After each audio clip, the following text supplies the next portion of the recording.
Yankee, go home. Hugo Chavez hors de lui qui s'en prend à l'Amérique, voici donc le tonitruant président du Venezuela dans un mauvais jour. C'était il y a seulement 2 semaines, un Chavez sur le pied de guerre depuis l'annonce de renfort de troupes américaines en Colombie pour lutter contre le narcotrafic. Le leader socialiste de l'Amérique latine se sent menacé depuis le renversement de son allié Zelaya au Honduras, que l'on voit ici lors d'un sommet à Caracas.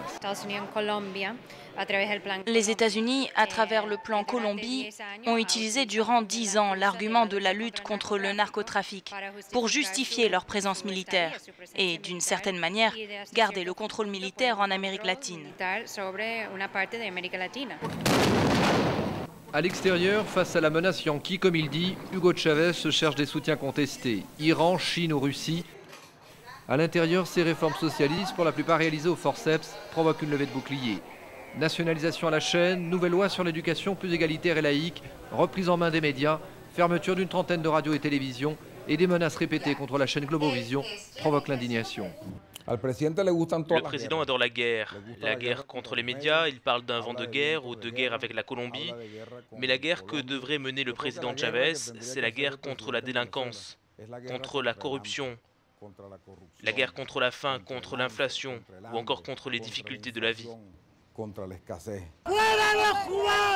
Chaque week-end ou presque, ils sont là, les anti-chavistes qui ne supportent plus le dictateur, comme ils l'appellent. Et dans cette foule, il n'y a pas que des privilégiés pourtant, tels ces jeunes de la région côtière de Barlovento. Hugo Chavez a subi quelques récents revers électoraux dans des zones populaires où la colère gronde aussi à cause de l'insécurité, de la vie chère ou de la corruption. Nous ne voulons plus de Chavez. Nous voulons le jeter hors de ce pays, parce qu'il nous tient comme des esclaves. Pourtant, rien à dire. La vague rouge déferle elle aussi régulièrement dans les rues de Caracas. La fascination du leader incontesté fonctionne toujours. Nous voulons une révolution pacifique. Nous ne voulons pas la guerre. Zéro colonie impérialiste. Nous autres, nous sommes les socialistes et nous voulons la paix dans le monde. Un président omniprésent sur tous les fronts, au contact des ouvriers dans les usines, aux manettes plus que jamais de sa révolution socialiste bolivarienne. Et malgré son coup de barre à gauche, ou plutôt à l'extrême gauche, l'opinion le suit en majorité. Selon un récent sondage de Data Analysis, un institut privé réputé pour son objectivité, 57% des Vénézuéliens approuvent encore sa politique. En fait, ça veut dire que dans l'ensemble, les gens sont d'accord avec le cœur de la politique de Chavez. Ils sont d'accord avec Chavez, mais ils sont contre l'expropriation. Ils sont d'accord avec Chavez, mais contre le communisme. Ils sont d'accord avec Chavez, mais ne sont pas pour qu'on les prive de la propriété privée, des radios ou des télévisions libres.